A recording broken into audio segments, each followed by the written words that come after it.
Mother was floating in midair with a red dress. In pair with her blazing red hair, it looked as though her entire being was on fire. She was so eye-catching even in the darkness of the night. The moment Mother appeared, those 1,000 pair of golden pupils extinguished immediately. And the ones who already engaged in fights stopped in place like a TV show that's been paused. Don't you have anything to say, Karen? Advertisement's mother fixed her gaze on Karen, who was trying hard to reduce his presence by hiding behind other dragons. Karen had tried to stay hidden as he moved away from them, but with that question from Mother, the other dragons had immediately set their eyes on him. Some of those eyes literally shone like spotlights.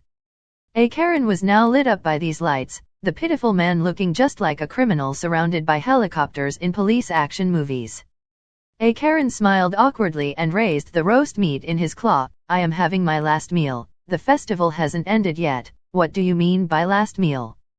Is that so? Karen smacked his head and it actually produced a metallic noise. Just look at my senile old brain. The festival is clearly still ongoing, yet I thought it was already over. It looks like my brain doesn't function well anymore if I don't give it a good smack. Old age is finally catching up to me, huh? Mother squinted her eyes and released a dangerous aura. If you want to retire early, I can grant your wish. Advertisements. Karen suddenly straightened his back and held up his head. I suddenly feel like I can go on for another 10,000 years. That's good then. Mother reached out her hand. Hand over the meat. Karen flew up to the sky and handed over the roast meat to Mother. Hee, so your majesty is hungry. You should have said that earlier. I actually fought over this meat for my queen, but those blockheads just wouldn't let up. They seriously need to be punished. Mother completely ignored him and fixed her attention on the roast meat with flushed cheeks. Hee, it's my daughter's sculpture although it has been cooked, but if I process it properly and then cast time freeze magic on it, I will be able to preserve it for eternity. That way, even if my daughter left me for whatever reason in the future, I can still use her sculpture too. Hee. Oi, did you just say something outrageous? That's a lump of meat, it's food, and meant to be eaten. Quick, Karen, you should advise your queen to eat it. Otherwise, your queen would only walk further down the dark path as a pervert. Upon hearing these, Karen immediately said, Your Majesty is right, how can such a masterpiece be eaten? We should process it properly and admire it at all times. Advertisements *. Karen, how could you be so shameless? Aren't you a mighty dragon? The romance of all men. How can you bend to power? You should know that the sculpture looks exactly like me without any skin. You could already label my mother as necrophilia with this. Are you really sure you want your queen to delve into such a strange direction?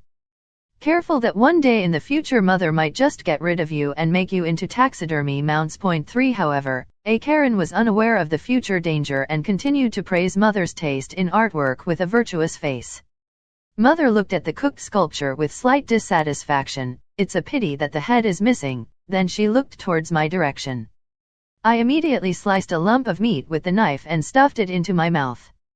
MMH, so good. Advertisements. This chapter is provided to you by Relibrary. Please visit Relibrary to show the translators your appreciation and stop supporting the content thief. Don't joke with me. If we really reattach the head, I bet Mother will leave the 10 meters tall sculpture in the cave and test one set of clothes after another on the skinned me while laughing creepily. Just thinking about it gives me the heebie-jeebies. Tisk.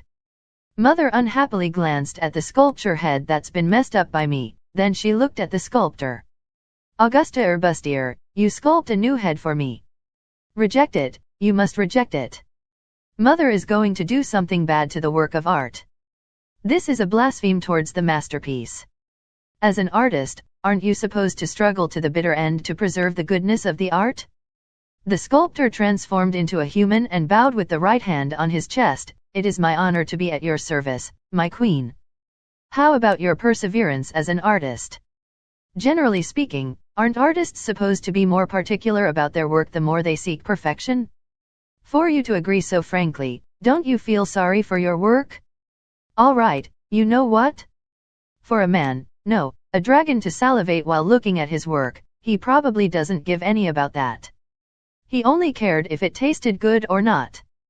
At this very moment, I profoundly understood how very powerless I was. Even as I was in my previous life, I still couldn't deal with the Dragon Queen with extreme daughter complex. Thus, I have no choice but to endure.